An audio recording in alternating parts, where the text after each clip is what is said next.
영화를 통해 마음이 열리는 곳, 뒷방 상영관입니다. 영화가 끝나면 우리는 뒷방에 모여 대화를 시작합니다. 나와 당신의 영화는 우리의 대화를 통해 새롭게 살아납니다. 영화를 통해 마음이 열리는 곳, 비밀스러운 뒷방으로 여러분을 초대합니다. 와, 안녕하세요. 저는 뒷방 상영관의 배 아토믹 노랑입니다.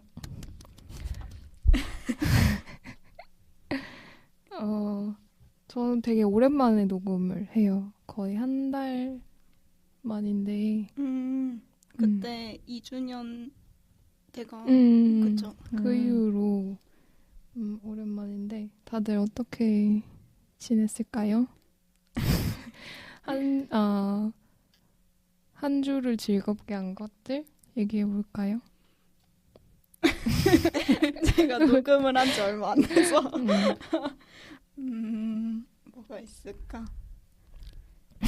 미리 생각해 와야 되는데 여기 항상 당일에 생각하는데 다른 분들이 먼저 자꾸 눈치 보고 있어요. 먼저 눈치 게임 하게 되네요. 저 얘기할게요. 네. 제가 계절 학기까지 다 종강을 해서 그날 진짜 피곤했는데 5시에 딱 끝났어요, 시험이. 근데 그날 여태까지 하고 싶었는데 못했던 걸 하자 해서 제가 빵을 만들었어요. 그러니까 블루베리 바나나 머핀. 맛있겠다. 그걸 만들었어요. 너무 맛있었나요? 네, 엄청 당연한 건가요? 아니, 약간 그 재료 들어간 게 맛있을 수밖에 없어가지고. 그러니까 너무, 네. 그러니까 저는 빵 만들 때 엄청 즐겁단 말이에요. 그냥 웃음이 나요. 어머. 그게 너무 기뻐서 막, 끝나고 엄청 피곤해서 뭐 하지 하고 그냥 쉴까 했는데 딱 그 재료가 다 있고 이걸 만들면 너무 행복할 것 같은 거예요. 그래서 5시부터 7시까지 빵을 만들었어요. 행복했습니다. 다음에 맛 보여주세요. 네. 사실 오늘 가져올까 했는데 그냥 뭔가 배부를 것 같아서 아쉽다. 제가 기억해두고 또 만들어서 가져올게요. 저도 되게 비슷한 건데 저도 기말 페이퍼를 마지막 페이퍼를 내고 그날은 너무 피곤해서 자고 그 다음날이 사실 어제인데 저는 너무 하고 싶었던 게 카레를 만들어 먹는 거였어요. 제가 지금 기숙사에 사는데 기숙사에서는 한 번도 카레를 만들어 본 적이 없어가지고 되게 벼르고 있다가 어제 저도 카레를 만들어서 먹었는데 너무 제가 지금까지 만들어 본 카레 중에 가장 성공적인 약간 엄마가 어릴 때 해줬던 맛이 나는 거예요. 그래서 너무 만족스러운 식사를 했었어요. 진짜. 나는 뭐 얘기하지? 두 분 다 먹는 거 얘기했네요. 저는 정말 별거 아닌데 손톱을 잘랐는데 원래 그 쉐입을 좀 동그랗게 하는데 이번에 약간 네모나게 했거든요. 그래서 이게 제 검지로 이렇게 엄지 손톱을 만지면 이게 평평하단 말이에요. 그게 느낌이 너무 좋아요. 뭔 말인지 검지로 엄지 손톱 끝을 이렇게 만지면 만져봐도 돼요? 나도. 이게 위에가 이렇게 거의 완전 그 일직선은 아닌데 아무튼 좀 스퀘어로 했는데 원래 이걸 예전에 그냥 네일 받으러 갔을 때 이런 모양을 한 적이 있었거든요. 근데 되게 그때도 느낌이 좋았는데 혼자서 자르려니까 귀찮더라고요. 이거 그 모양을 내야 되니까. 근데 이번에 그냥 자를 때 했는데 마음에 들어서 그게 즐거워요. 예뻐요. 너무 고마워요. 그리고 발톱에도 페디큐어를 빨간색 맞아요. 엄청 예쁘게. 이제 또 샌들이나 슬리퍼를 많이 신는 계절이 돼서 발랐죠. 발랐습니다. 저희 엄지는 동그래요. 정말 느낌이 신기합니다. 그쵸? 스퀘어 도전해보세요. 네. 안 할 것 같은. 이 정도로 하고 그러면 홍보하면 되나요? 네. 저희 뒷방 상영관은 매주 화요일에 업로드되고 있고 팟빵 앱과 애플 팟캐스트에서 들으실 수 있습니다. 저희는 인스타그램을 운영하고 있어요. 인스타그램에서 뒷방 상영관 혹은 백_2_더_ 시네마를 검색하시면 찾을 수가 있고요. 매달 상영작 소개와 영화마다 좋아하는 장면, 같이 보고 싶은 장면 같은 것들 아토믹 씨가 예쁘게 만들어서 올리고 있으니까 한번 구경 와 보시고요. 저희와 함께 나누고 싶은 이야기, 영화에 대한 감상, 같이 보고 싶은 영화 등등 그런 것들 있으시다면 팟빵 앱과 인스타 댓글로 남겨주셔도 좋고요. 또 인스타그램 바이오에 보시면 저희 에스크드가 있어요. 에스크드 통해서 익명으로도 남겨주실 수가 있습니다. 또 저희 메일도 있어요. 백_2_더_ 시네마 하고 @ 네이버 메일인데요. 조금 더 긴 이야기 하고 싶으시면은 메일 이용해 주시고요.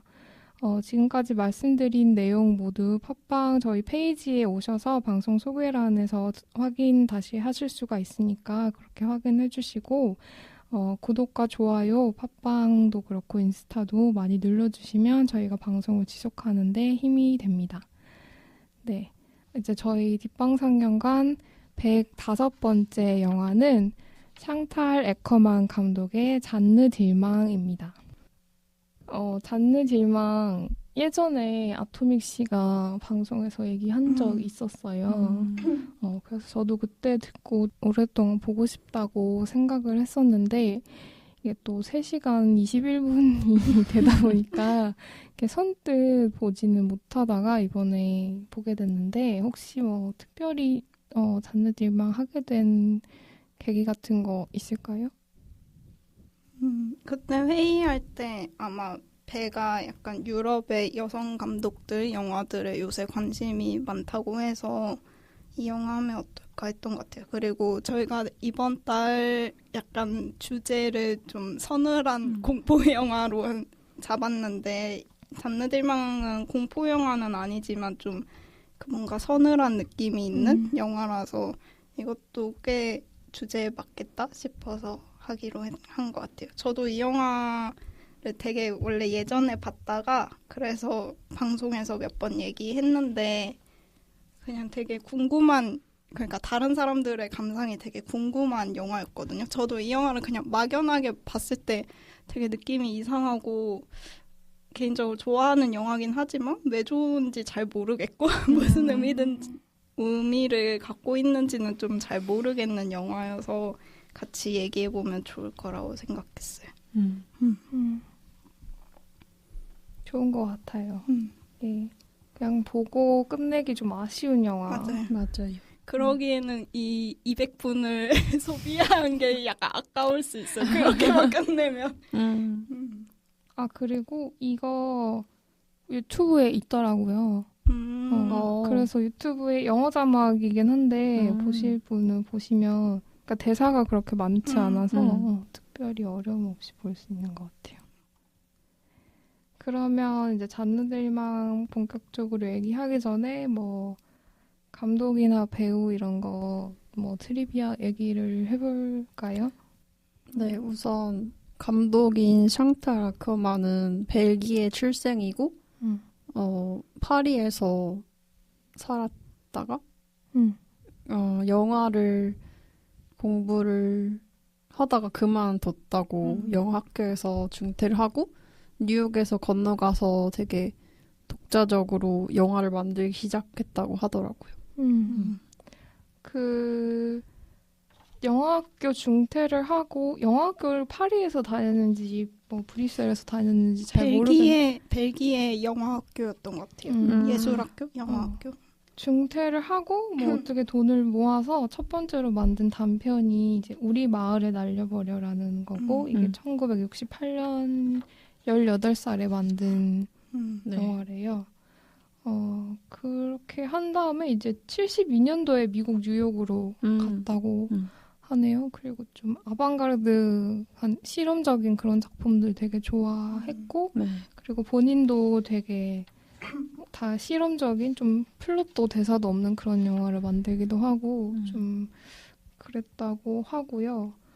그리고 이제 벨기에 브뤼셀의 유대인 가정에서 태어났는데 이분이 그러니까 어머니 나탈리아라는 어머니가 아우슈비츠 생존자고 외조부모는 아우슈비츠에서 사망하신 분들이라고 그래서 이제 본인이 적극적으로 뭐 이분은 사실 자기가 페미니스트 영화, 여성 영화라고도 본인이 좀 불리는 걸 거부하시는 분인 것 같은데 또 홀로코스트도 마찬가지로 그런 식으로 네이밍 되는 것을 좋아하시지는 않으셨지만 홀로코스트를 좀 지속적으로 다루신 것 같기는 해요. 왜냐하면 이제 유작이 된 노홈 무비라는 영화가 있는데 이거는 아우슈비츠 생존자인 어머니에 관한 비디오 에세이 영화라고 하고 어머니와 대화가 주를 이루는데 어머니는 수용소에서 경험을 말하지 못하신다고 그래서 본인이 인터뷰에서 이런 식의 작업이 될 거라는 걸 알았다면 절대로 이 일을 시작하지 않았을 것이라고 말씀하셨다고 하는데 이제 이 영화가 촬영을 한 다음인지 2014년에 어머니가 돌아가셨대요.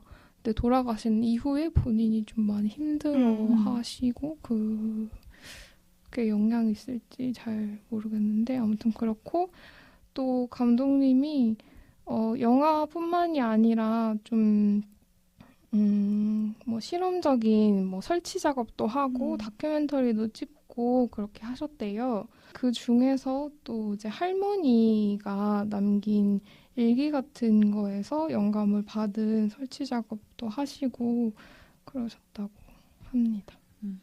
저는 이 감독님 거 이번에 단편이랑 다른 장편 영화 몇 편을 좀 봤는데 잔느들망도 보면 좀 실험적이라고 생각할 수 있는 것처럼 다른 것도 되게 대사가 없고 그냥 행동을 보여주거나 그런 영화들이 많더라고요. 그래서 되게 보면서 좀 현대미술관 가면 볼 것 같은 그런 비디오 같다고 생각 많이 했는데 찾아보니까 진짜 그런 전시 작업도 많이 이제 한 2000년대쯤에 많이 하셨고 2018년에는 그 유대인 뮤지엄에서 뭐 그 비디오 설치 미술 이런 것도 하셨다고 하더라고요. 그때 돌아가신 뒤지만 이제 전에 만들었던 게 상영이 됐다고 하더라고요.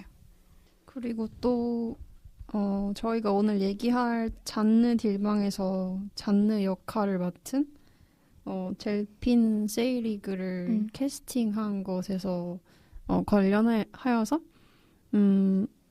먼저 감독님이 어떤 영화 페스티벌에서 이 배우를 처음 만났다고 해요. 근데 그 이후로 잔느 딜망 시나리오 집필 작업을 시작을 했는데 집필할 때부터 이 배우를 염두에 두고 썼다고 하더라고요. 애초에 이 배우가 가진 특정한 이미지가 있다고 들었어요. 근데 그 이미지가 잔느 딜망에서 되게 효과적이기 때문에 이 배우를 썼는데 보통 집안일을 할 때 뭔가 그런 집안일을 할 것 같은 이미지의 배우를 쓰면 뭔가 집안일을 하는 사람이 드러나지 않고 낯설게 보이지 않고 그냥 좀 너무 일상적으로 보일 텐데 이 델핀 세이리그 배우를 썼을 때는 뭔가 이상하다 이런 사람이 이런 연기를 하다니 이런 느낌을 줄 수 있다고 생각을 했대요. 잠깐 소개를 하면 네, 이분은 알랭 레네의 지난해 마리앙과드 이게 1961년 영화인데 여기에 출연하면서 주목을 받게 되신 배우라고 하고 이분이 그 파리 좌안파 그러니까 누벨바그랑 비슷한 시기에 활동하긴 했는데 누벨바그보다 좀 더 정치적인 색이 강한 그런 사람들 집단이래요.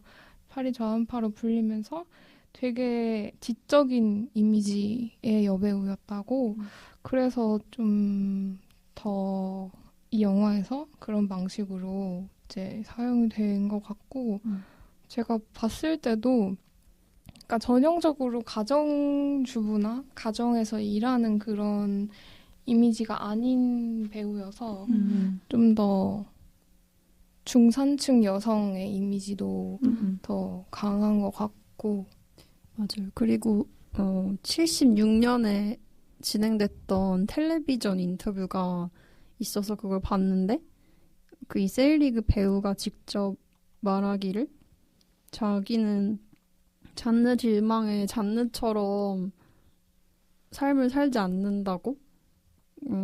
근데 보통 많은 여성들이 잔느처럼 살고 있고 그런 모습이 영화에서 여태까지 보여지지 않았던 게 되게 이상하다라는 식으로 얘기를 하더라고요. 그래서 그 인터뷰 진행하시는 분이 뭔가 매력적이지 않고 뭔가 이 스타처럼 보이지 않는 이 배역을 왜 선택했냐는 질문을 했어요. 그 배우한테. 그래서 어찌 보면 좀 무례한 질문인데 근데 그 대답에 대해서 이 잔느 딜망이란 영화가 여성들의 삶에 대해서 이야기한 뭔가 첫 번째 시도? 그런 시도였기 때문에 이 영화를 선택을 했다고 하더라고요. 그리고 또 여성들이 그런 일들, 집안일을 하는 게 자연스러운 것이 아닌데 많은 사람들이 자연스럽다고 느끼는 그 지점을 좀 얘기해서 좋았다고 하더라고요. 또 촬영 과정에 대해서 이야기하자면 잔느 딜망을 찍을 때 샹탈 에커먼 감독이 배우인 델핀 세이리그한테 많은 지시를 했대요. 그러니까 이 영화가 되게 실시간을 찍었다는 영화로 많이 이야기가 되는데 사실 그 실시간을 만들기 위해서 정말 시간을 이렇게 쭉 찍은 게 아니라 실시간처럼 보이게 하는 배우의 연기라든지 편집이라든지 이런 거를 많이 이렇게 조작을 해서 실시간처럼 보이도록 느끼게 한 건데 근데 그 과정 속에서 뭔가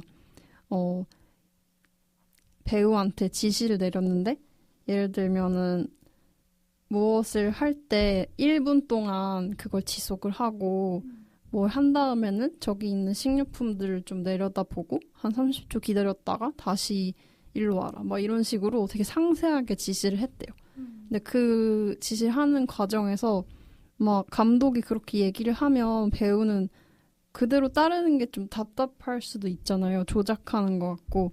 근데 그거에 대해서 좀 뭐 배우가 조종당하는 느낌이 들지 않도록 그걸 설득시키는 방식으로 자기가 이렇게 찍었을 때 모습이랑 다른 사람이 찍었을 때 모습을 비교해서 뭔가 달라지는 그런 느낌을 느끼게 했다? 그런 식으로 설명을 했다고 하더라고요.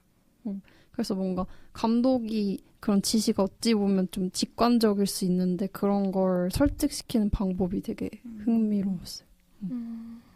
그리고 또 얘기하고 싶은 거. 그러니까 인터뷰를 많이 봐가지고. 이 영화가 80%가 여성 제작진으로 꾸려졌다고 하더라고요. 근데 그게 샹탈 감독한테 되게 중요했던 게, 영화 산업에서 뭐 헤어드레서나 뭐 의상 팀엔 여성들이 꽤 있었는데, 뭐 조명이나 시네마토그래피 이런 측면에서는 여성들이 많이 없었다고 거의 뭔가 제한된 영역처럼 이루어져 있었다고 해요. 그래서 그런 걸 깨고 여성들이 하는 것도 가능하다라는 걸 보여주기 위해서 여성 제작진을 많이 쓴 게 되게 중요했던 요소라고 하더라고요.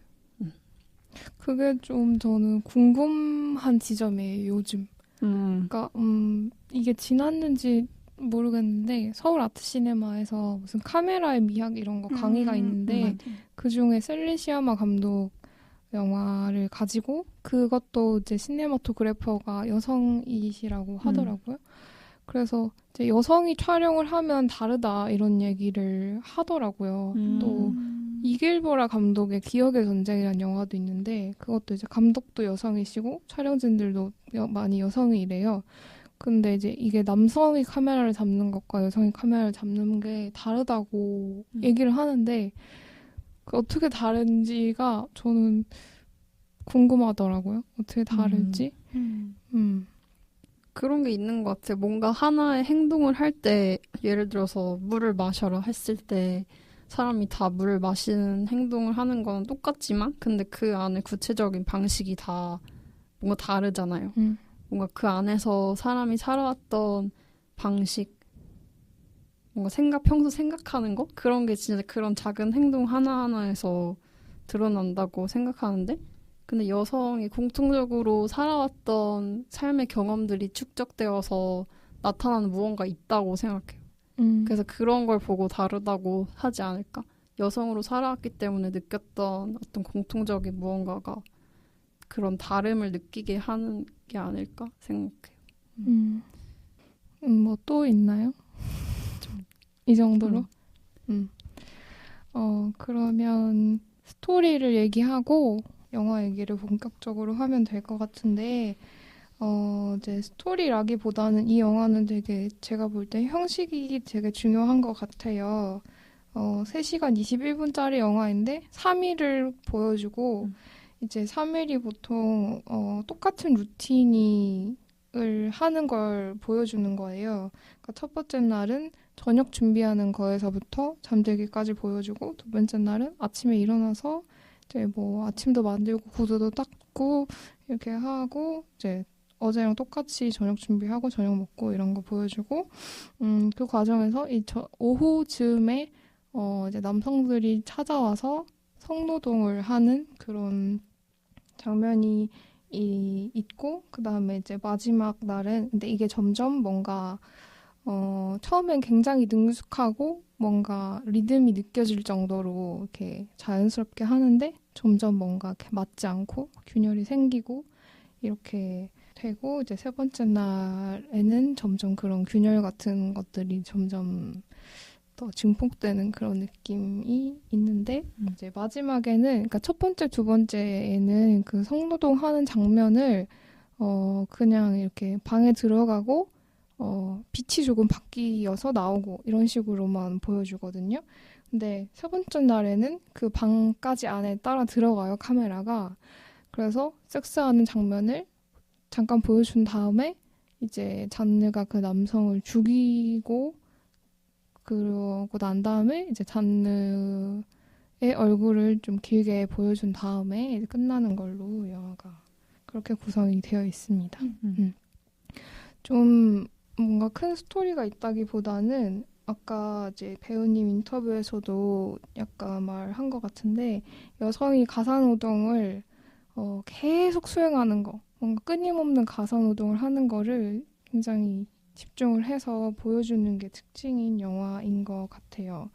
그리고 이제 제가 보기에는 저는 조혜영 프로그래머님, 여성영화제 프로그래머님이 말씀하신 건데, 이게 보통은 여성이 영화에 등장하면은 여성의 노출이나 여성의 섹스가 되게 강조되고 그게 중요한데, 이 영화에서는 그 장면은 아예 보여주지도 않고 대신에 되게 가치 없다고 여겨지는 여성의 노동을 이렇게 보여준다는 점이 되게 흥미롭고 중요한 영화인 것 같아요. 그러면 이제 다시 보기 코너로 넘어가서 이야기 해볼까요? 어디서부터 얘기하면 좋을까요? 그 가사노동 장면이 어떤 느낌이었는지 그런 거부터 얘기를 해볼까요? 그 감독님은 이 가사노동을 끊임없이 보여주는 것이 자신이 어렸을 때부터 늘 봐왔던 것을 그냥 되게 친숙하고 아름다운 것을 보여주는 거다, 이런 식으로 얘기를 하셨다고 해요. 근데 또 다른 사람들은 이거를 좀 뭐랄까, 이 가사노동의 가시화, 그리고 이 가시화되지 못한 가사노동에 대한 고발, 뭐 이런 식으로 좀 더 비판적으로 그렇게 읽어내려고 하는 것 같고, 제가 보기엔, 제가 느낀 거는 되게, 기계 같다고 느꼈어요. 자동 기계 같다고. 그래서 이 영화를 보면서 되게 힘들었는데, 저는 원래 밥 만들어 먹는 장면 나오면 그냥 무조건 좋아하거든요. 이 영화에. 근데 이 영화에서는 그런 뭔가 생기가 전혀 느껴지지 않아서 오히려 제가 저의 욕망에 대해서 좀 다시 생각해 봤던 것 같아요. 뭔가 제가 일상적인 것, 영화에서 일상적인 것을 찾으려고 하는 나의 욕망에 대해서 그게 일상이라는 것의 의미가 사람마다 다를 수 있겠구나. 어땠어요? 저는 보면서 엄청 불안했어요. 왜냐면 사실 이게 제가 결말을 이미 알고 본 상태였고, 그게 아마 제가 맨 처음에 봤을 때는 학교에서 DVD를 빌려서 봤거든요. 근데 그 DVD에 결말이 다 나와 있었던 걸로 기억해요. 아니면 제가 영화를 찾아봤을 때 그런 결말을 봤나? 아무튼 그런 여성의 뭔가 일상적인 면을 보여주는데 결국 이 여자가 그 어떤 남자를 죽이게 된다. 뭐 아무튼 이 내용을 알고 있었고, 그래서 영화를 보면서 계속 일이 일어날 것만 같은 거예요. 너무 아무 일도 안 일어나니까 오히려 일이 일어나야 할 것 같고, 일이 일어나야 말이 될, 그 뭔가 영화로서의 내용이 진행될 것 같은 그런 느낌을 받아서 계속 언제 죽이지? 그런 생각을 하면서 봤고, 그래서 그 균열이 조금씩 생기기 시작할 때 되게 그 두려움이 더 엄청 크게 다가왔어요. 그래서 뭔가 아름답게 보인다 이런 거는 감독님의 의도가 그랬는지는 모르겠지만 저는 아름답게는 느껴지지 않았던 것 같아요. 전 잔느가 집안일을 하는 걸 보면서 되게 빈틈이 없잖아요. 뭐 다음 할 일이 다 정해져 있는 것 같고 일을 하는 중간중간에도 또 뭔가 하는 일이 있고 그래서 그런 걸 보면서 저도 사실 집안일 할 때 좀 되게 효율적으로 하는 편이거든요. 그냥 뭔가 동시에 뭔가 이거 하면서 일 먼저 하고 또 뭔가 이거부터 하면은 일이 잘 진행돼. 그런 걸 머릿속에 생각하면서 하면서 기분 좋죠. 네, 진짜. 아무튼 그렇게 하는데 그런 모습을 보면서 잔느도 뭔가 하루에 대한 계획을 뭔가 내다보고 있는 사람이라는 게 느껴졌고, 근데 어쩌면 잔느는 그거를 매일매일 오늘은 어떻게 해야지 이런 거 없이 그냥 그런 계획이 정말 기계처럼 입력된 삶을 사는 건 아닐까? 그런 생각을 했고요. 또 뭐 음식 메뉴 같은 것도 얘기할 때 일주일에 식단이 정해져 있는 것 같았죠. 그렇죠? 그 뭐 수요일에는 당근이랑 콩이랑 고기 먹고 막 어떤 날에는 뭐 돈가스였나? 그 슈니첼 먹고 하는 거 그런 거 다 정해져 있고 그래서 되게 보면서 답답했어요. 화도 나고 근데 제 영화를 좀 끊어보기도 했는데 끊어보고 물을 마시러 나가는데 엄마가 보이는 거예요. 엄마가 움직이는 모습이 잔느랑 겹쳐 보여서 되게 기분이 이상했어요. 그러니까 저는 이제 가사 일 같은 거 하는 걸 나름 좋아하는 편인데 그게 그런 것 같아요. 저는 안 하다가 가끔씩 하니까 이게 재밌을 수 있는 거고 근데 엄마들 같은 경우에는 진짜 뭐 이걸 어떻게 해야지 이런 생각을 할 것도 없는 그냥 매일매일 하는 거니까 뭐 재미고 뭐고 있을 것도 없이 그냥 해야 되는 안 하면 뭔가 펑크가 삶에 뭔가 구멍이 나는 그런 거니까. 그리고 또 잔느가 영화에서 뭔가 질서 잡힌 삶에 대한 강박 같은 것도 보여주잖아요. 예를 들면은 식탁 장면에서 그 아들이 학교 갔다가 돌아왔는데 식탁에서 책을 읽어요. 책을 읽으면 식탁에서 책 읽는 건 안 돼 하고 못 읽게 하고 밥을 먹을 때도 뭔가 스프 먼저 먹고 스프 그릇을 하나하나 치우고 숟가락도 겹쳐서 놓고 그걸 주방으로 가져간 다음에 다음 요리를 가져오고 뭐 그런 게 되게 막 촘촘하게 계획이 돼 있는 거죠. 냅킨을 쓰고 나서는 꼭 냅킨 고리에다가 넣어야 되고 그런 게 진짜 하나하나 엄청 세세하게 드러나 있었어요. 제가 기억에 남는 거는 옷인데요. 그 집에 있는데도 옷을 되게 잘 차려입기는 해요. 근데 그거는 뭐 그 당시의 문화인지 잘 모르겠는데 이제 요리할 때 입는 옷이 있고 근데 그게 또 막 우리가 생각하는 그 앞치마 그런 게 아니고 그 의사들 가운 입는 것처럼 그런 셔츠를 입더라고요. 그리고 이제 밤이 되면은 그 뭐라고 하죠? 흰색 슬립 같은 걸 입는데 그 위에 꼭 이제 뭐 아들도 있으니까 그런 거겠죠? 뭐 코트 같은 걸 또 입더라고요.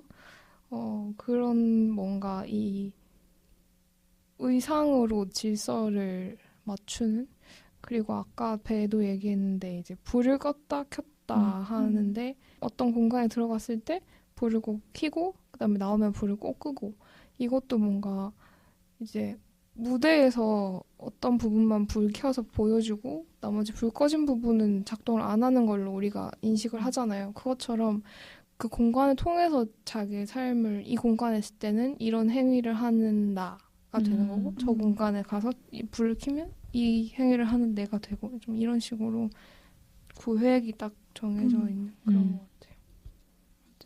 그리고 카메라도 다 고정되어 있잖아요. 이 장소에는 무조건 이쪽에 있고 그리고 또 뭐 주방 안에서도 뭐 왼쪽에서 보는지 오른쪽에서 보는지 이게 달라지는 장면이 있긴 하지만 보통은 한 공간에서 어쨌든 고정된 한 두세 개의 스판만 있고 카메라가 보통 우리는 인물을 따라가는 게 많은데 인물 따라가지 않고 완전 고정되어 있잖아요. 그래서 뭔가 좀 더 갇힌 느낌도 많이 들고 그리고 약간 이 불 껐다 켰다 하는 것처럼 이게 고정되어 있기 때문에 더 연극 같은 뭔가 무대 같은 느낌이 들었던 것 같아요. 그리고 약간 시점도 이렇게 앉아서 바라보는 듯한 시점이잖아요. 그래서 더 이렇게 내가 앉아서 객석에 앉아서 보는 느낌이 들더라고요, 저는.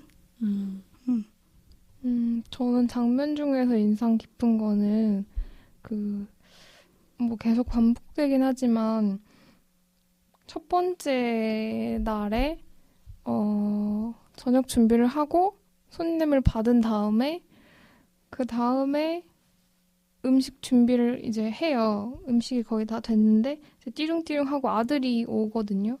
근데 그때 씩 웃어요. 그러니까 그게 되게 자부심 같은 내가 이렇게 저녁을 만들고 아들한테 이렇게 저녁을 해주고 이런 나의 생활에 대한 뭔가 자부심 같은 게 보이는 그게 저는 내내 이 잔느가 이 노동을 수행하면서 되게 중산층 여성으로서의 자기 자신에 대해서 그리고 이런 노동을 하는 것에 대해서 그러니까 이게 뭐 가사 노동은 중요한 거고 이런 식의 의미는 아닌 것 같지만 뭔가 자신이 이런 노동을 하는 거에 대해서 자부심을 계속 느낀다고 느꼈었어요.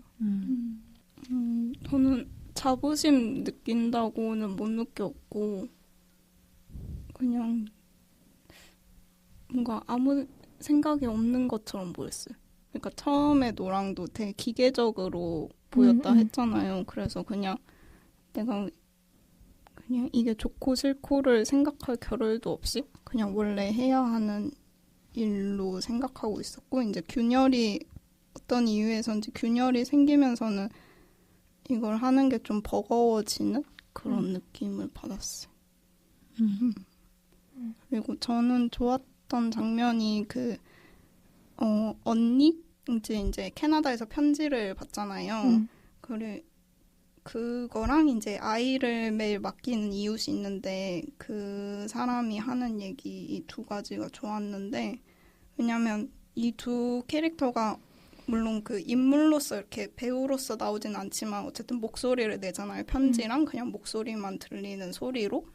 근데 다 하는 얘기가 뭔가 자기 얘기가 아니라 다 가족에 관한 거, 아들에 관한 거, 남편에 관한 거. 남편이 뭐 점심을 집에서 먹기 때문에 뭘 해야 되는데 막 그게 고민이 되고 막 이런 얘기하고 언니의 편지에서도 애들 학교에 가서 정신이 없다 뭐 그런 얘기만 하고 자기의 얘기가 되게 없다는 게 좀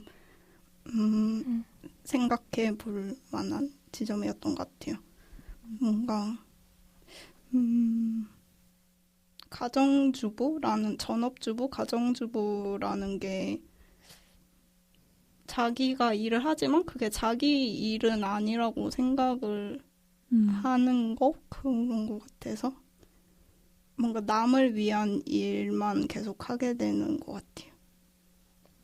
저도 거기서 인상 깊었던 게 그 여성, 그 아기를 맡기는 그 여성은 자기는 입맛이 없대요. 나는 입맛이 없는데 점심을 아이들과 남편이 집에 와서 먹으니까 뭔가를 해야 돼서 고민이다라고 하잖아요. 근데 자기가 먹고 싶은 게 있으면 그걸 하면 될 텐데 그건 없고 또 다른 사람들이 먹어서 맛있을 만한 걸 해야 되니까. 근데 나 혼자 먹으면은 잔느도 사실 빵으로 끼니를 때우는데 그냥 뭐 어떻게 먹어도 상관이 없잖아요. 근데 그런 걸 고민을 해야 되는. 근데 그 이웃집 아주머니가 왔을 때 했던 이야기 속에서 그 정육점 앞에 줄 선 사람들이 만났다고 했잖아요. 저는 그 지점도 기억에 남아요. 그러니까 그 시간대에 정육점에 와서 저녁 준비를 하는 여성들이 되게 많다는 거, 그것도 간접적으로 드러나고, 결국에는 자기는 뭘 먹고 싶은지 모르는데 그냥 이유 없이 앞에 여자가 주문한 고기를 샀다. 그렇게 얘기를 했는데, 저도 가끔 약간 조금 아침 시간대나 낮에 시간에 동네 돌아다닐 때 둥둥했던 생각이 왜 이렇게 할머니들은 밖에 많이 있을까? 이 생각이 되게 많이 했거든요. 왜냐하면 좀 그러니까 그 주거 단지 안에서 돌아다니면 아무래도 마켓이 많잖아. 시장 이런 게 많은데 그런데 지나갈 때 보면은 할머니들이 꼭 그 시장에 항상 계시고 할아버지들은 잘 안 보인단 말이에요.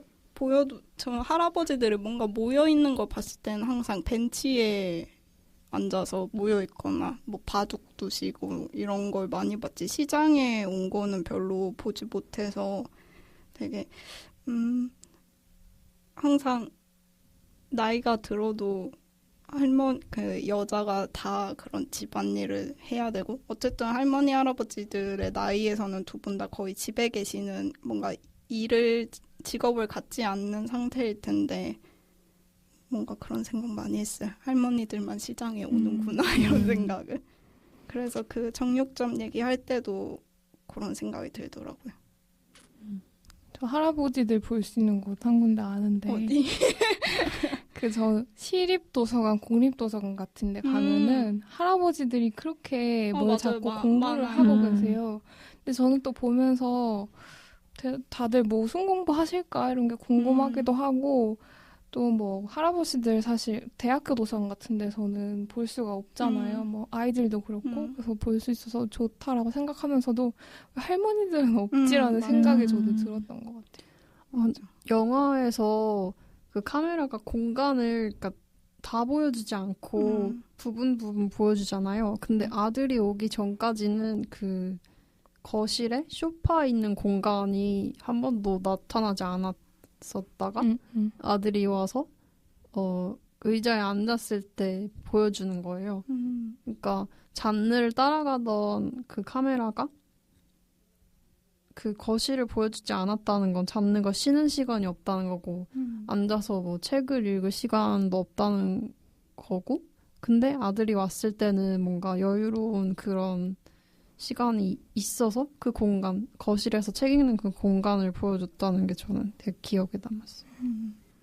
아들이 와야만 그런 시간을 가질 수 있는 저는 그렇게 느꼈었거든요. 근데 그게 그러니까 저는 이 영화에서 가사 노동이 되게 이중적, 뭔가 되게 다층적이라는 생각이 들었던 게, 그러니까 한 번도 이런 식으로 가사 노동을 이렇게 드러내는 영화가 없었고, 그게 되게 중요하다는 생각이 드는데, 제가 아까 자부심이나 뭐 그런 걸 느꼈다고 얘기를 한 게, 그러니까 그러니까 이 가사노동이 여성에게 부여되고 또 이게 지워지는 측면이 있는데 이게 여성 스스로가 이거를 욕망하는 하는 부분도 있다라는 느낌을 받았거든요.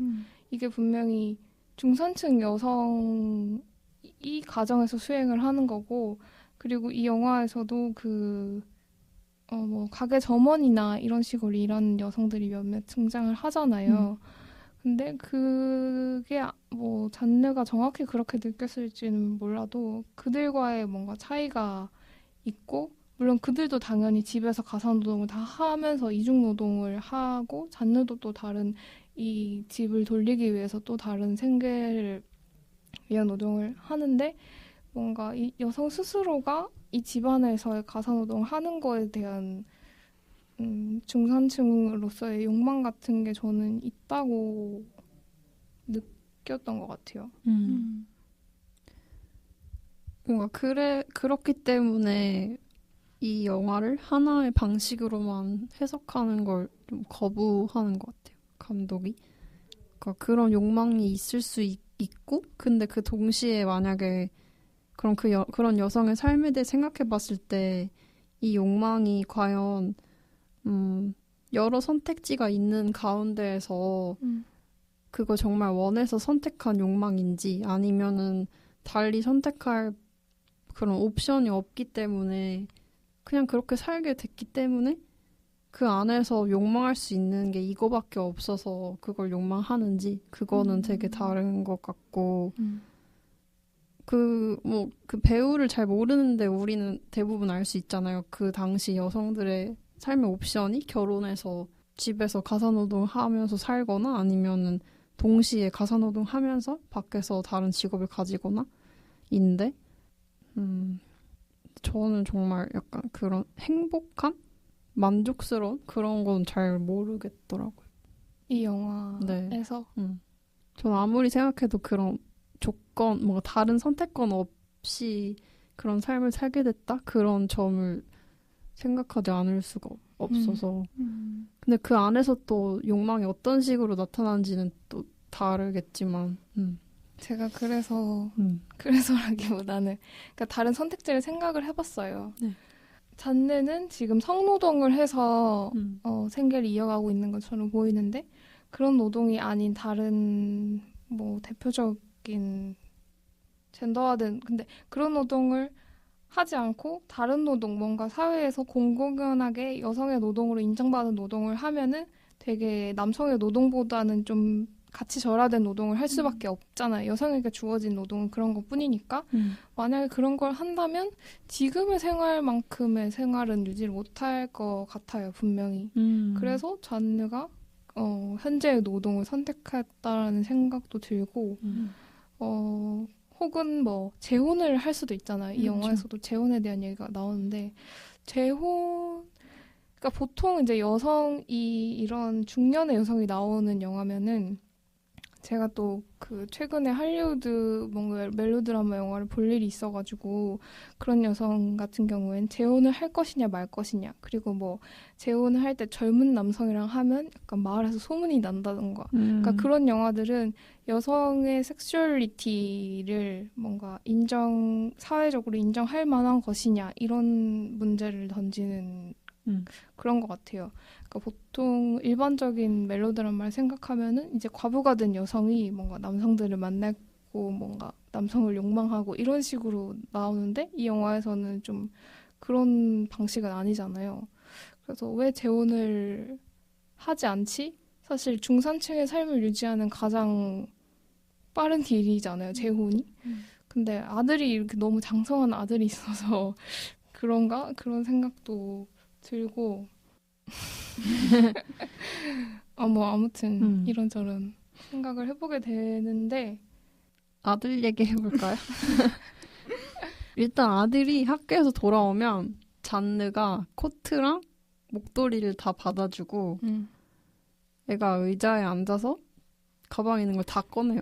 다 꺼내고 하는 게 진짜 없이 밥 먹을 때 그릇 갖다 주는 거 가져가는 거 다 지켜보기만 하고 그냥 먹고 잘 때도 어떻게 하지? 일어나서도 뭐 잠옷, 속옷 이런 거 다 잔느가 맞아. 챙겨주고 신발도 엄마가 닦아주고 잠옷 아무렇게나 벗고 가면 그거 다 개놓고 그런 아들이죠. 저는 이 아들의 입장에서 이 영화를 다시 찍는다고 하면은 그냥 유령으로 잔느가 안 나와도 될 것 같아요. 아들만 중심에 두고 계속 뭔가 옆에서 다 해주는 그런 식으로 영화를 찍을 수도 있겠다라는 생각이 들었어요. 그러니까 이 가사 노동이 드러나지는 않는데 가사 노동을 끊임없이 하는 사람이 있다라는 거. 맞아요. 여성의 노동은 되게 문화나 예의처럼 이렇게 되어 있는 것 같아요. 저는 영화 보면서 그냥 코트 받아주는 것도 그렇고 신발 닦아주는 것도 그냥 약간 이 가정의 문화로 볼 수도 있는데 사실은 그게 아닌? 맞아요. 뭔가 예를 들면은 잔느가 두 번째 날에는 보통 아들이 오면 그 문 앞에 가 있는데 거기 없는 거예요. 그래서 아들이 잔느를 찾아서 막 돌아다녀요. 근데 돌아다니다가 주방에 있으니까 주방에 굳이 앉아서 뭔가 또 가방에서 뭔가 꺼내요. 그 식탁에서 하던 것처럼 거실 식탁에서 그러다가 그때서야 잔느가 목도리랑 코트를 받아주거든요. 그래서 저는 그게 그런 걸 해줄 사람을 찾아다녔던 것 같은 거예요, 아들이. 맞아. 그래서 되게 진짜 막 잔느라는 존재가 뭔가 기능하고 있다는 집안에서 어떤 뭔가 일을 하는 존재로 기능하고 있다는 생각이 들어요. 사람으로서가 아니고. 저는 이번에 보면서 약간 든 생각이 이제 남편이 죽은 거잖아요. 6년인가 전에 죽은 건데 그래서 엄마와 아들의 관계로 남은 게 아니라 아들이 약간 가부장적으로 아빠의 위치, 남편의 위치로 올라간 것 같다는 느낌이 들더라고요.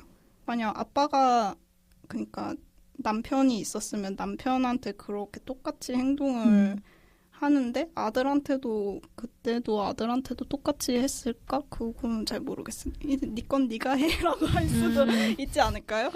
그럴 수도. 좀 이번에 보면서 약간 남편 대하듯이 하는 것 같다는 생각이 들었어요. 근데 사실 저도 이 남자 캐릭터가 아들이라는 걸 확신하기까지 좀 걸렸어요, 시간이. 그러니까 보면서 왔는데 애가 뭔가 젊어 보이지 않아서 처음 봤을 땐 키도 크고 되게 자세도 굽어 있고 그래가지고 편견이겠지만 아무튼 네 그래서 이게 아들인지 아니면 남편인지 되게 헷갈렸었던 것 같아요. 근데 보면서 엄마가 뭐 시를 읽어주는 거 테스트하기 전에 가방에서 꺼냈는데 자를 꺼내는 거예요. 그래서 학생이구나. 그걸 느꼈어요. 그리고 아들이 엄마한테 하는 말들이 있잖아요. 자기 전에. 자기 전에 그 약간의 대화를 나누는데 아들이 엄마랑 아빠랑 어떻게 만났는지에 대해서 물어보고 그 나중에 하는 말이 뭐 엄마는 뭐 굳이 남편을 사랑해서 결혼한 것 같지 않고 그냥 해야 돼서 주변에 뭐 이모들이 결혼해라 하고 해서 한 거고 그래서 그렇게 그냥 살고 있었는데 죽었고 근데 아들은 그 이야기를 듣고 나서 자기는 사랑하지 않는 사람과 결혼하지 않을 거다 라는 말을 했던 것 같아요. 근데 거기서 잔느가 사랑하지 않는 사람이 아니라 내가 여자였으면 내가 지금 남자인데 내가 여자였으면 사랑하지 않는 사람과 결혼하지 않겠다라는 말. 그게 결혼이 아니라 메이킹 러브가 그래요? 메이킹 맞아. 섹스하지 않겠다라고 했었는데 엄마가 네가 어떻게 알아? 넌 여자가 아닌데? 이런 말을 하거든요. 근데 그게 되게 모르겠어요. 그리고 두 번째 날 밤에는 약간 자기 친구가 말하기를 이제 자기 친구가 여자에 대해 이제 한참 관심이 생길 때인가 봐요. 근데 이제 자기는 별로 아직은 그렇지 않은데 뭐 남성의 성기를 칼로 많이 비유를 하잖아요. 칼로 찌르는 거다 이런 식으로 얘기를 하고 또 그래서 약간 자기 아빠가 예전에 미웠다 그랬나? 아빠가 맞아요. 그랬을 거야. 그렇게 하지 못하기 위해서 자기가 어렸을 때 엄마를 일부러 악몽 꿨다고 해서 부르기도 했었다. 그리고 아빠가 죽었을 때 그것 때문에 벌 받아서 죽은 거라고 생각했다고. 뭔가 이 아들과 엄마 사이에 오이디푸스 얘기하기 싫은데 아들이 뭔가 엄마에 대한 욕망 그런 게 있나? 뭐 근데 영화에서 사실 그런 게 드러나진 않는데 오히려 단속하는 역할을 하는 것 같아요. 엄마가 단추를 안 잠궜을 때 단추를 잠그라고 하거나 머리가 흐트러졌다라고 지적을 하거나 그래서 그런 건 있는 것 같아요. 저는 이 관계가 되게 형식적이라고 느꼈거든요. 어떻게 가족이 이럴 수가 있지? 저는 그런 생각이 들었어요. 그러니까 별로 친근한 대화도 안 하고 저는 이 관계가 되게 그렇게 느꼈어요. 아들이 있어야 엄마일 수 있으니까 잔느는 이 아들을 뭔가 이렇게 애정을 느낀다거나 뭐 친근함을 느낀다거나 이런 게 아니라 그 아들한테 더 잘해주고 싶어서 이렇게 열심히 집안일을 한다 이런 느낌이 아니라 이 아들이 있음으로써 내가 엄마일 수가 있잖아요. 그런 기능을 하는 관계라고 생각했어요. 어렵구만. 하고 싶은 얘기가 있는데 그 감독이 뭔가 노랑 씨가 방금 하신 얘기 때문에 생각난 건데 집안일이 되게 의식처럼 이루어지잖아요. 근데 감독이 어렸을 때 되게 유대교적인 질서를 지키는 집안에서 살았었대요. 그러니까 할아버지가 살아계실 때까지 8살 때까지는 뭔가 하루에 해야 할 일을 뭔가 정해놓고 몇 시엔 뭘 하고 뭘 하고 이런 게 정해진 그런 종교적인 의식의 삶을 살았었는데 할아버지가 돌아가시고 나서 엄마 아빠가 그런 삶의 방식을 더 이상 살지 않고 뭔가 이 영화에서 보여지는 그런 의식 같은 것들은 뭔가 그런 종교적인 의식을 대체하는 그래서 안정감을 주는 그렇게 뭔가 할 일이 정해져 있기 때문에 다른 생각이 들어올 틈이 없고 그런 삶을 사는 걸 보여주고 싶었다고 하더라고요. 근데 그렇게 보면 아들도 뭔가 그런 의식의 일부인 거겠죠. 그래서 그 셋째 날에 갑자기 약간 붕 뜨는 시간이 생겼을 때 계속 시계를 보고 소파에 이렇게 그냥 가만히 앉아있고 그런 장면들이 나오잖아요. 그래서 그때 보면서 잔는 무슨 생각을 할까 되게 궁금했어요. 그렇게 갑자기 생긴 시간에 뭔가 그런 시간이 생기면서 이제 결말에 있게 되는 그런 살인에 대한 생각을 하는 건 그걸로 가기 위한 뭔가 어떤 중간 생각이 있었던 걸까 싶기도 하고 그때 뭔 생각을 했을까요? 저는 생각이라기보다는 이게 이 영화가 리얼타임을 보여준다고는 하지만 그러니까 감독님이 이렇게 말한 것도 인터뷰 본 것 같은데 그 시간이라는 게 되게 이런 식으로 말하지는 않지만 되게 주관적이고 다르게 느껴지잖아요. 뭘 하느냐에 따라서 그런 이제 인터뷰를 보고 나서 든 생각이 그러니까 이 영화에서 되게 지루한 그러니까 일상을 지루하게 보여주고 있기는 한데 그 세 번째 날에서의 그 시간에 뜨는 시간 같은 게 더 드러나는 거는 뭔가 그 균열이나 불안이 더 그렇게 느끼게 만든 걸 표현한다고 저는 느꼈거든요. 그 빈 시간을 빈 틈 없이 원래 잔느는 수행을 해왔는데 근데 뭔가 이게 균열이 일어나면서 좀 그걸 견딜 수 없어지는 걸 표현하는 게 아닌가 저는 그렇게 느꼈었어요. 그게 구조적으로 보면 균열인데 근데 그 안에서 잔느는 분명히 뭔가 아무것도 행동은 안 하고 있잖아요. 근데 그 사이에 저도 무슨 생각을 하는지 궁금했어요. 잔느가 자꾸 뭔가 자기 주머니에 뭔가 있는 것처럼 만지는데 근데 아무것도 없거든요. 주머니 이렇게 그냥 아무 의미 없이 만지고 하는 행동 왜 저런 걸 하는 걸까 생각을 해봤고. 그럼 균열이 왜 생겼는지 얘기를 해볼까요? 아까 우리 리허설 때 고민을 많이 했는데 균열 왜 생기는지 저 잘 모르겠어요. 그냥 영화에서 뭔가 그냥 영화만 봤을 때 유추할 수 있는 거는 그냥 그 두 번째 날 손님이 왔을 때 뭔가 시간이 길어졌는지 나온 다음에 일단 뚜껑을 그 돈 넣는 통의 뚜껑을 닫지 않고 평소와 어제와 다르게 그러고 주방에 갔더니 감자가 타 있고 머리도 정리가 안 된 뭔가 채로 이렇게 나오고. 흐트러진 모습이 나오면서 이게 영화 속에 잔느의 일상에 균열이 생긴 거를 보여주는데 왜 생긴 걸까요? 정말 솔직히 영화 보면서는 그냥 뭔가 일이 생겼구나 이렇게만 생각했는데 아까 리허설 할 때 그 얘기 듣고 진짜 왜 생겼지? 고민을 해보고 있긴 한데 근데 제가 지금 드는 생각이 저는 이 3일의 경계를 영화가 딱 보여주긴 하잖아요.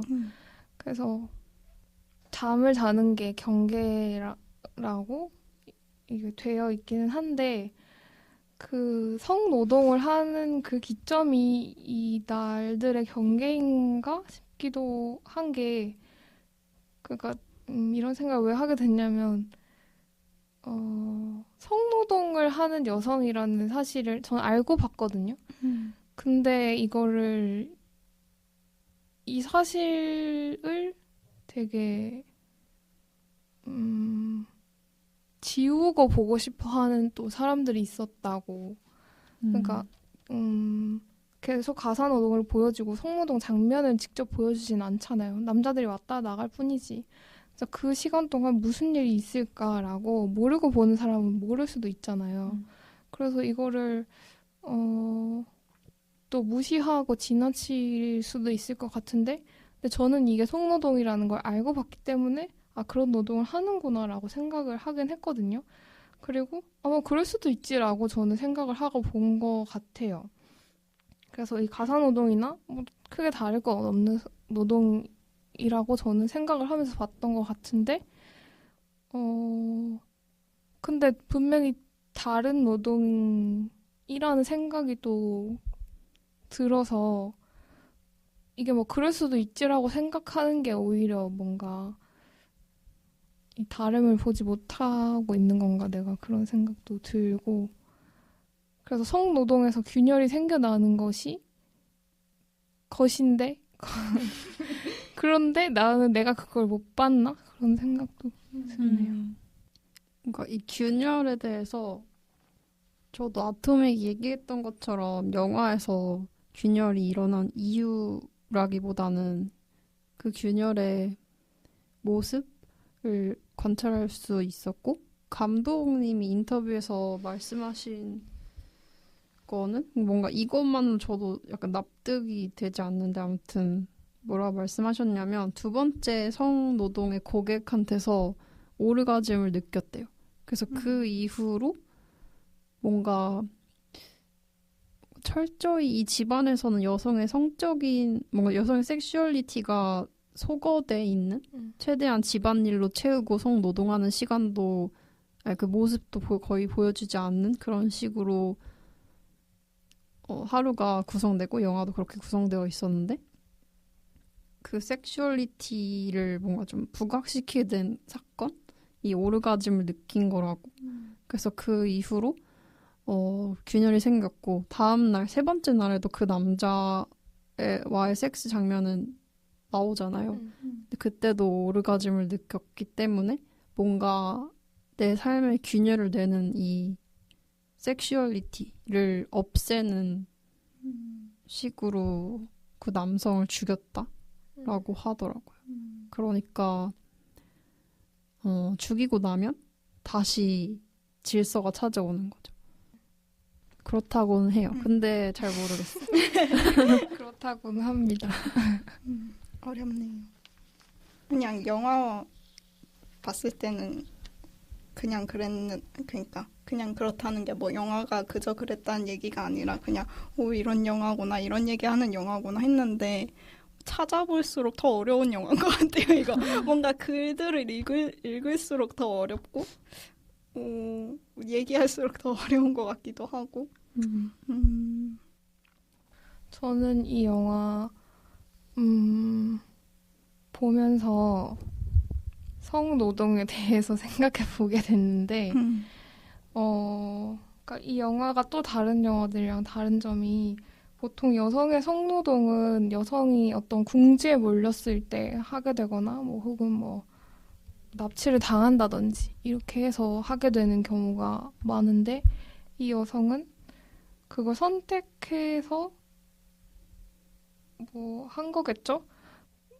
그리고 이제 중산층 가정을 유지하기 위해서 그 노동을 하는 거고 이 정도 삶을 유지하는 거 보면은 그래도 뭐 어느 정도 괜찮은 대가를 받으면서 하는 거라고 생각하게 되는데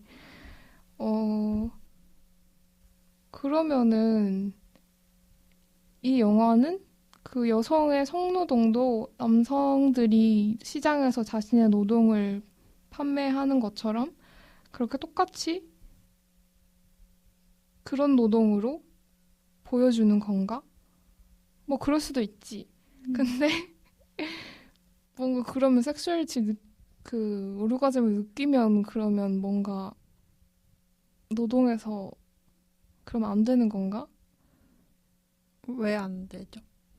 아까 이 영화에서 오르가즘을 느끼니까 그러니까 성노동이라는 것이 뭔가 다른가? 다른 노동이랑 어떻게 다르다면 어떻게 다르지라고 생각해 보게 되는 것 같아요. 저는 그 섹스 장면을 그렇게 보여주는 것도 되게 좋긴 했거든요. 그러니까 그 섹스 장면이 되게 우리가 일반적으로 생각하는 뭐 상업 영화 같은 데 나오는 거랑은 되게 다르게 되게 여성이 막 신음을 많이 내잖아요. 그런 영화. 막 쾌락을 느끼는 그런 표정 같은 것도 막 짓고 그리고 신체도 되게 이렇게 막 두드러지게 여성의 신체를 막 이렇게 강조해서 보여주는데 이 영화에서는 되게 무미건조하게 나오고 그리고 오르가즘도 막 그런 식으로 막 표현하는 그런 게 아니라 뭔가 알듯 말듯하게 나와서 저는 처음에는 그게 오르가즘인지도 사실 잘 몰랐다가 그게 오르가즘이라고 해가지고 다시 보니까 좀 그렇게 느껴지기는 하더라고요. 그래서 오르가즘의 순간이 그럴 수도 있다는 거 그냥. 저도 처음 봤을 때는 오히려 뭔가 괴로워하는 것처럼 보였거든요. 막 얼굴이 빨개지기도 하고 막 그래서 뭔가 그 남자를 죽이는 이유도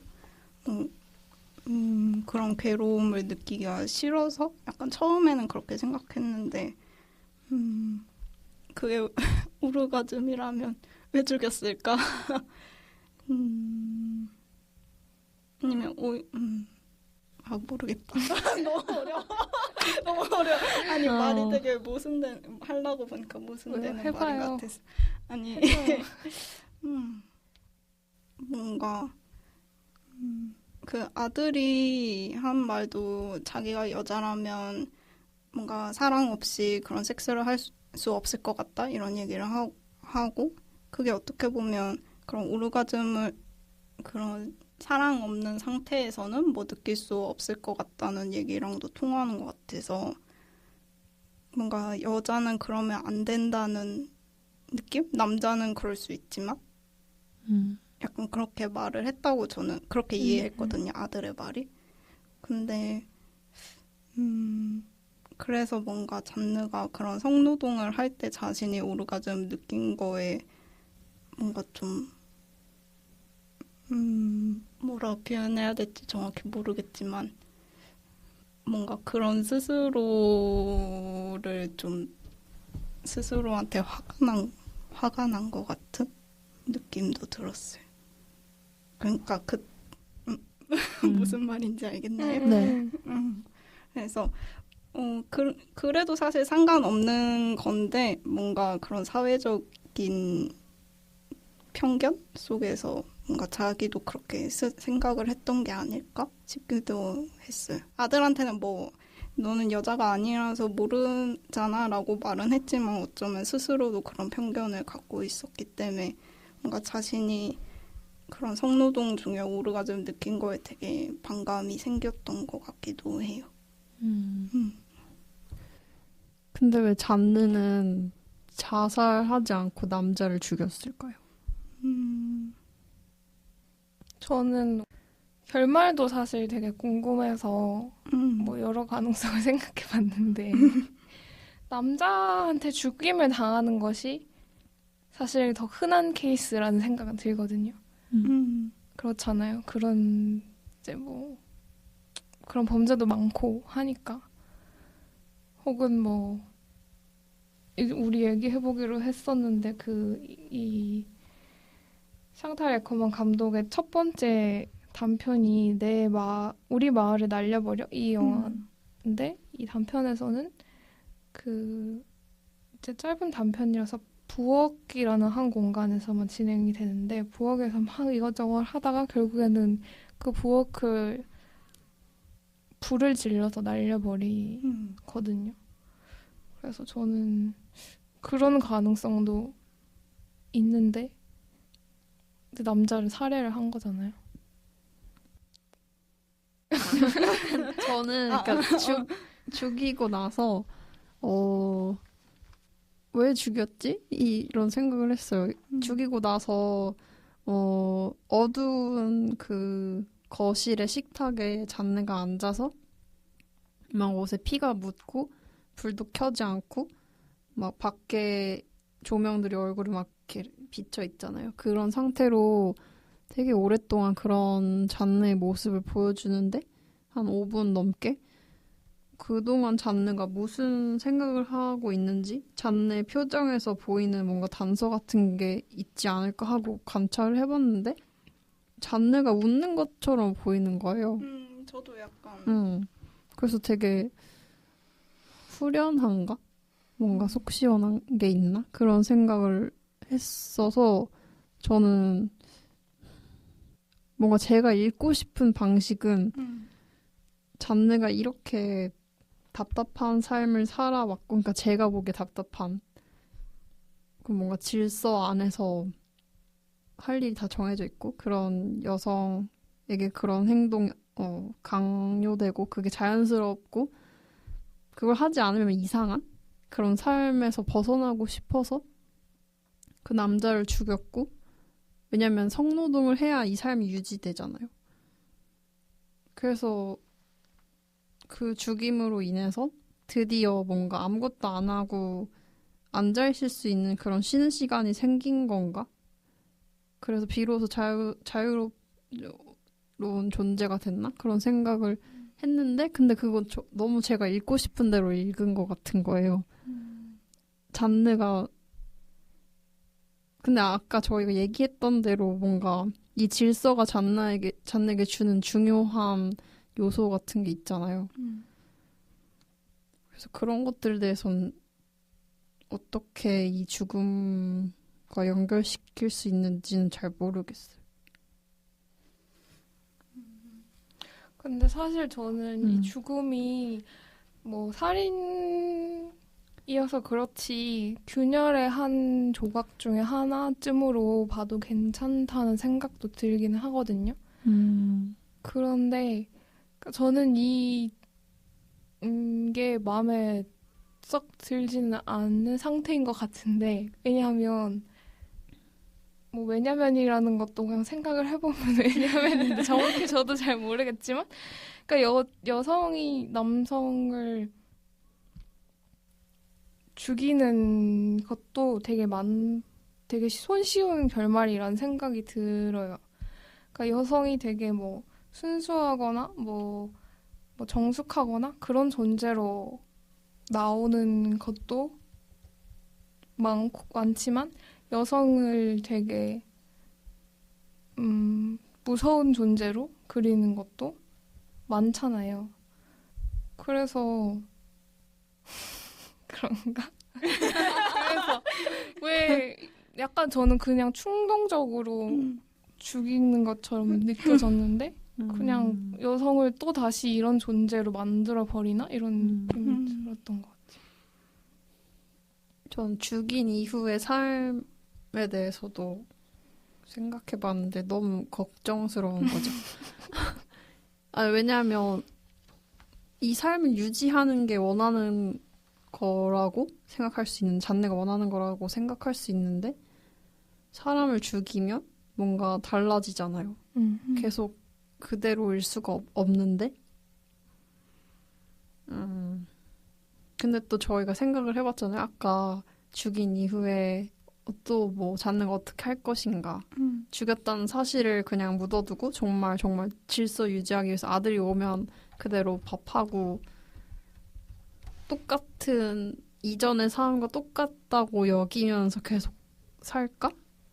그런 생각도 해봤고 아니면 잔네가 아들도 죽이는 생각도 해봤고 근데 노랑 씨가 말했듯이 어떻게 생각하나 뭔가 다 이미 균열이 난 삶 같아요. 돌아갈 수 없는 이전 상태로 절대로 돌아갈 수 없는. 어떻게 보면 새로운 삶의 가능성을 뭔가 제시해 줄 수 없는 상황에서 균열만 내는 게 최선일지도 몰라요. 그렇게만. 그죠. 사실 그러니까 뭐 성급한 희망 같은 것을 제시하는 게 더 무책임하다는 생각도 들거든요. 잔느에게 어떤 다른 희망 같은 걸 특히나 뭐 이 시대에, 저 시대에 뭔가 이야기한다는 것 자체가 좀 어렵지 않았나라는 생각도. 모를 수도 있고. 그러면 이 결말에 대해서 뭔가 샹탈 아커만의 처음 만든 작품인 마을을 날려버려랑 비교해서 얘기해 볼까요? 거기서는 주인공이 자기가 있는 공간을 불태우고 자기도 죽는 결말이잖아요. 근데 여기서는 잔느가 자기를 죽이는 건 아니고 그 남성만 죽이는 결말인데 어떤 게 더 뭔가 좋다던가 그런 게 있어요. 선호라던가 아니면 그냥 결말에 대한 비교? 저는 아까도 말했지만 날려버리는 게 네. 좋더라고요.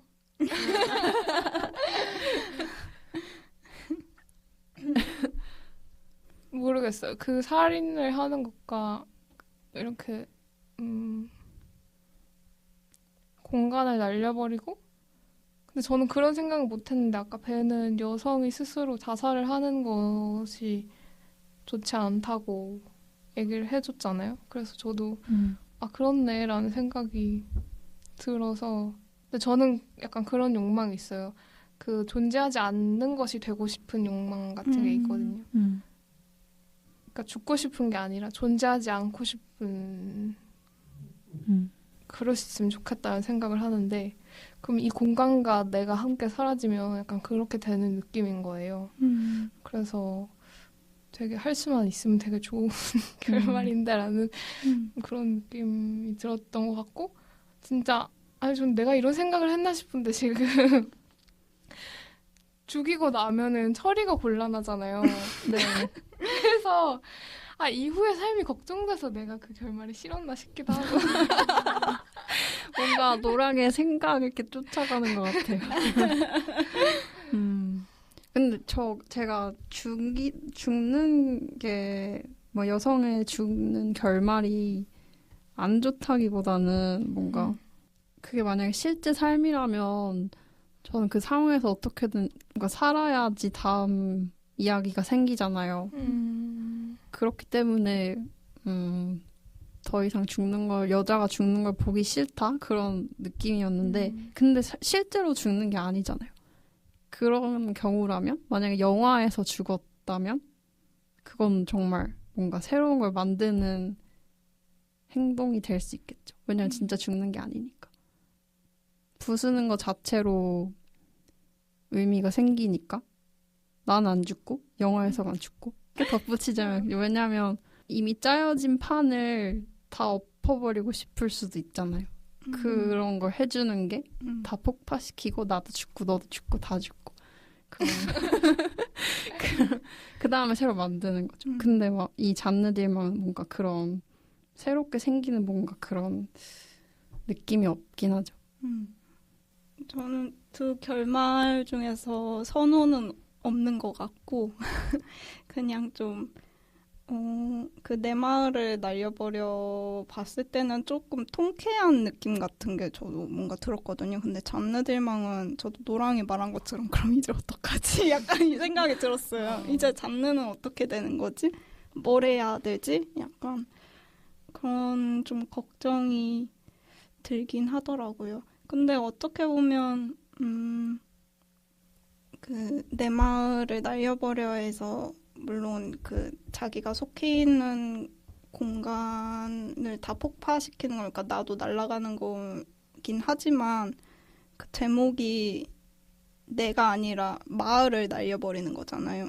그리고 여기도 잔느딜망에서도 어떻게 보면 그 남성으로 표현되는 뭔가 사회라던가 그런 가부장적인 사회인지 어쨌든 잔느를 뭔가 억압하고 있던 거를 날려버리는 느낌인 것 같아요. 근데 잔느가 걱정되기는 해요. 이제 이 이후의 삶에 대해서 어떻게 해야 될지. 근데 저는 아까 배가 해준 말이 되게 좋아서 그러니까 어쨌든 살아야지 그 이후의 삶이 있는 거잖아요. 그 삶이 어떤 것이든 그렇게 생각해 보는 게 되게 좋아서 근데 사실 별거 없네라고 할 수도 있을 것 같아요. 그냥 살인자 되는 거지 뭐. 그렇잖아. 살인자 돼서 엄청 욕을 먹겠죠. 그리고 뭐 철컹철컹 되겠죠. 근데 사람들은 분명히 저 여자가 성노동을 하다가 남자까지 죽인 나쁜 년이라고 얘기를 할 것 같은데 근데 사람들 이런 경우에는 그 성매매를 하는 성을 산 남성들이 있다라는 것을 잘 보지 않잖아요. 근데 분명히 그걸 산 남성들이 있는데 그러면은 이거 너무 진지하게 얘기하는 거지만 이 살인 자체가 그 잔의 삶에서도 뭔가 더 이상 지울 수 없는 어떤 흔적을 만든 것이지만 이 사회 안에서도 뭔가 지울 수 없는 그러니까 존재해야 되는 어떤 남성이 사라지는 어떤 균열을 만들어낸 거잖아요. 그러면 이거 자체가 뭔가 이 사회 안에서 그런 성을 사는 남성들도 있고 뭐 그런 거 있잖아요. 그런 사회의 모습을 보여주는 어떤 하나의 사건이 될 수도 있는 가능성. 그럴 것 같아요. 또 얘기해보기로 한 거 있었나요, 우리? 그냥 영화 보면서 느꼈던 거는 뭔가 저는 다른 거 보고 싶어요. 이런 내용 말고. 그냥 이런 영화도 중요하고, 그러니까 뭔가 잔느딜망은 좀 여성이 가사노동을 하고 이런 삶을 지속하고 있고 이게 자연스럽지 않은데 자연스러운 것처럼 느껴지는 모습을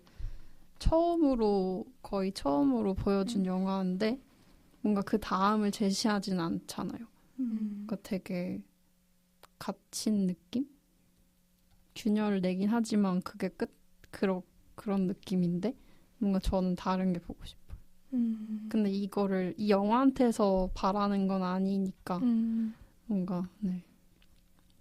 그런 생각이 들었어요. 데이지즈라는 영화도 있는데 근데 그 영화에서도 2명의 여성이 나와서 뭔가 되게 자포자기한 상태로 균열을 내요.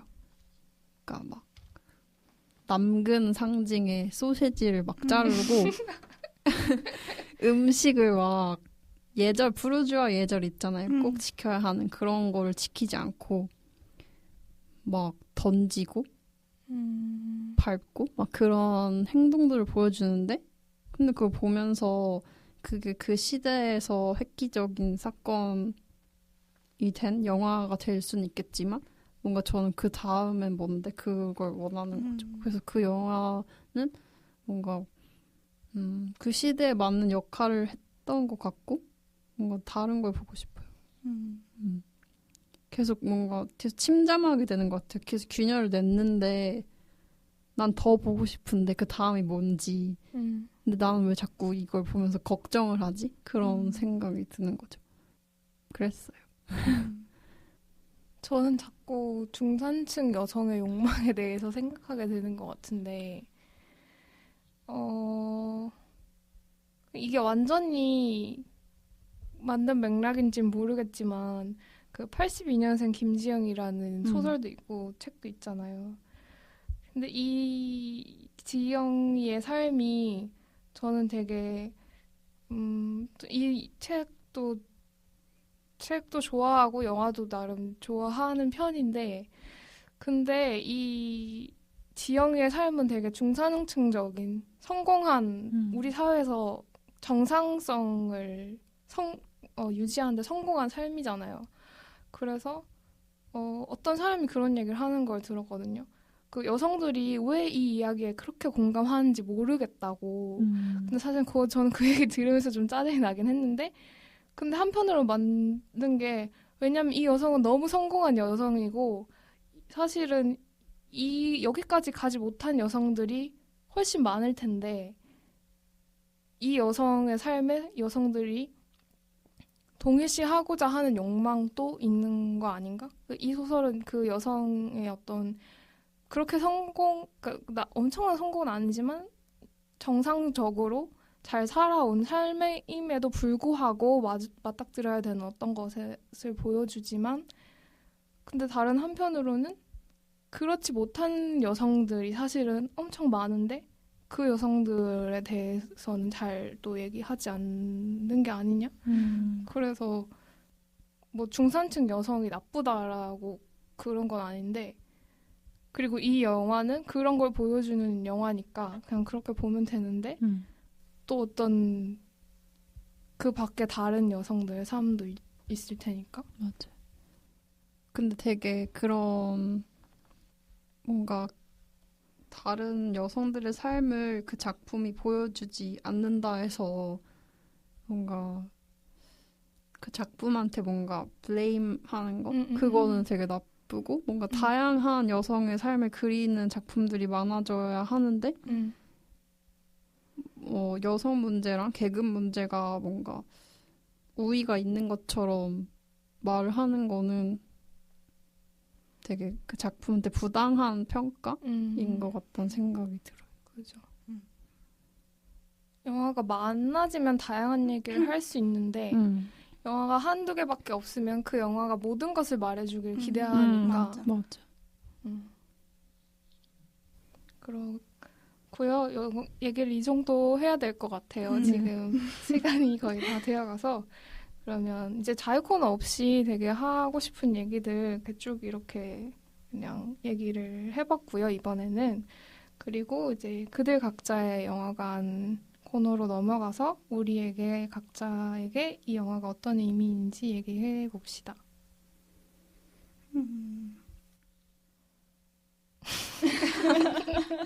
어려운 영화인 것 같아요. 어려워요. 볼, 되게 말하기가 진짜 쉽지 않은 영화인 것 같아요. 뭔가 생각도 제 안에서 되게 복잡하고, 사실 볼 때는 별 생각 없이 볼 수 있는 영화라고 할 수도 있을 것 같은데, 그냥 반복적인 거를 보면 되니까, 뭔가 일상적이고 반복적인 걸 그냥 보다 보면 3시간쯤 되고, 이제 점점 이상한 일들이 생기고, 그래서, 근데 되게 처음 봤을 때보다 더 어려워요. 볼수록 더 어려워요. 도대체 무슨 얘기를 하고 싶을까? 나는 뭔 생각을 이 영화를 통해서 해봐야 될까? 그런 고민들이 더 생긴 것 같고, 오히려. 이거 들으시는 분들이 걱정되네요. 우리의 얘기를 어떻게 받아들이실지. 다른 사람들의 얘기도 많이 궁금하기도 하고 더. 근데 확실히 그냥 샹탈 레커망 감독에 대해서 더 궁금하기는 해요. 이번에 또 다른 영화 몇 편도 보고 하면서 솔직히 이해했다고는 할 수 없지만 그래도 감독의 뭔가 꾸준한 생각과 그 스타일이 있다는 거는 느꼈는데 그래서 다른 영화들도 좀 더 보고 싶고 아무튼 저한테 좀 어려운 영화로 남을 것 같아요.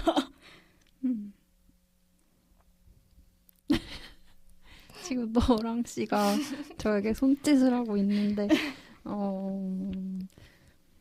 저는 영화를 보는 내내 좀 화났던 것 같아요. 뭔가 왜 이렇게 살아야 되지? 그냥 그런 게 싫어서. 근데 이게 또 누군가의 욕망일 수 있는 건데? 그럴 수도 있는데? 근데 그게 정말 하나의 선택지에서 비롯된 욕망이라면 너무 그건 진정하지 않다? 진정한 건 또 뭐지? 아무튼 그런 생각을 하게 되고 저도 잔느 딜망을 보면서 샹탈 아크만의 다른 영화들이 더 궁금해졌어요. 그리고 뭔가 영화 녹음을 준비하면서 느낀 건데 감독이 하는 말이나 평론가가 하는 말들에 너무 연연해하지 않는 게 좋은 것 같다. 뭔가 그런 의도한 바가 있을 수 있겠고 또 나의 생각이 있는데 뭔가 다 맞는 게 아니고 그냥 뭔가 더 중요하지 않다라는 게 아니라 거기에 뭔가 너무 많은 권위를 부여하지 않는 게 좋은 것 같다 생각했어요. 왜냐면 더 생각이 안 돼요. 무슨 말 하는지 모르겠고 어려워지는 이유가 그런 이유가 아닐까요? 내가 생각하는 바가 있는데 뭔가 정답이 있을 것 같아서 아무튼 그런 건 지양해야 할 태도. 네, 저의 개인적인 의견으로.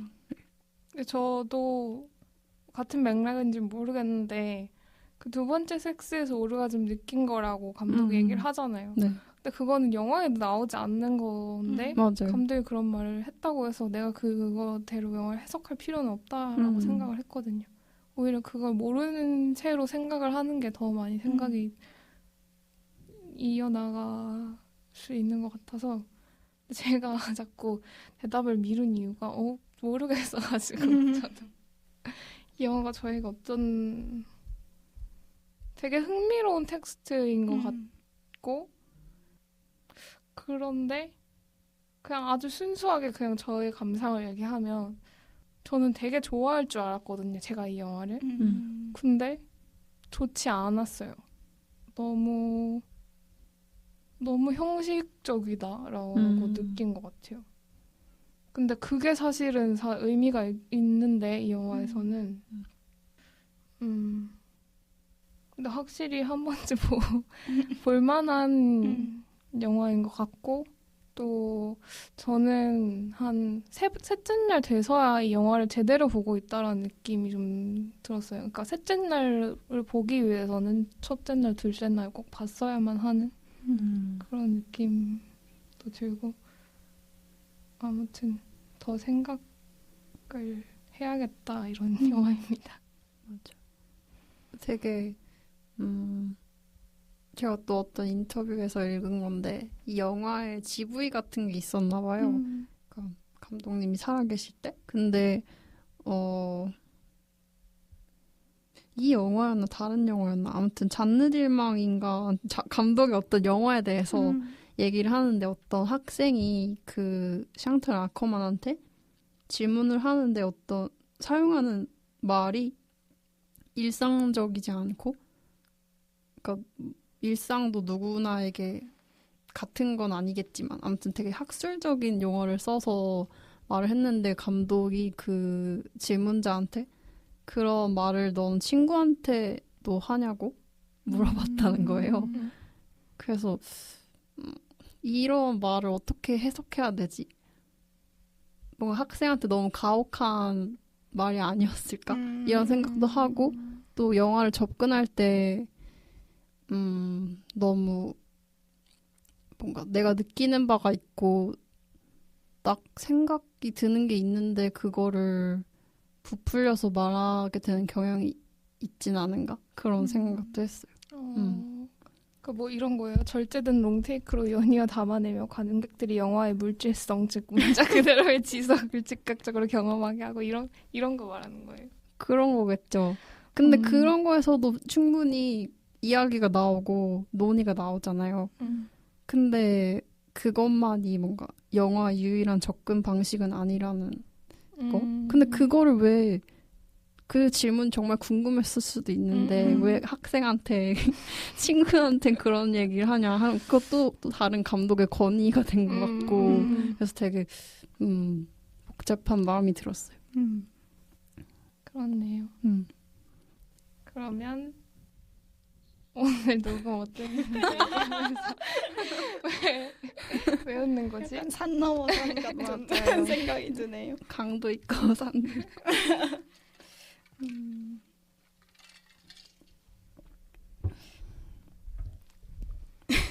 저는 되게 좋은데 이번에 되게 준비하면서 막 이렇게 크게 부담 갖지 않으면서도 되게 내가 나름대로 생각을 해서 그냥 그렇게 준비를 한 것 같아요.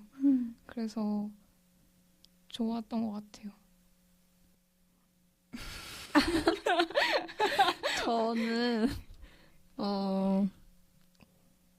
저는 준비를 그러니까 인터뷰를 많이 봤어요 이번에. 왜냐면 제가 구독하고 있는 크라이테리언 컬렉션에 인터뷰가 많았기 때문에 그래서 봤는데 제가 기계처럼 받아 적었거든요. 그 말을. 근데 그거 읽으면서 뭔가 동의할 수 이게 동의의 문제인가? 아무튼 생각할 시간이 없었던 것 같아요. 그런 걸 읽으면서. 근데 그게 그렇게 돼요. 내가 뭔가 취할 것만 취해야지 이렇게 시작을 하다가도 뭔가 하다 보면 계속 하게 돼. 빠져들게 돼요. 맞아. 맞아요. 그래서 그거를 어떻게 하면 우리 이야기로 만들 수 있을까? 그런 고민을 더 하게 됐던 방송이었어요. 저도 되게 이것저것 찾아보고 찾아 읽고 했는데 그래서 더 혼란스러웠던 것 같기도 하고 그리고 되게 어려운 용어 쓰는 글들이 많더라고요. 찾아보면 어떻게 보면 모르겠네. 영화 자체는 되게 단순할 수 있는데 오히려 단순하기 때문에 더 많은 어려운 용어들을 끌고 설명하려고 하는 느낌도 들었어요. 근데 제가 그걸 다 이해하기는 좀 벅찼고 아무튼 아까 배가 말한 것처럼 그냥 제 생각대로 생각해도 될 것 같아요. 여러분도 여러분의 생각대로 저희의 의견을 휘둘리시지 맞아요. 마시고 감독과 평론가의 의견에 휘둘리지 맞아. 않고 그렇게 하도록 합시다. 네. 그러면 마무리해볼까요? 상영이 끝났으니 계단 조심하셔서 천천히 나가주시기 바랍니다. 다음 영화도 기대해주세요. 안녕. 안녕.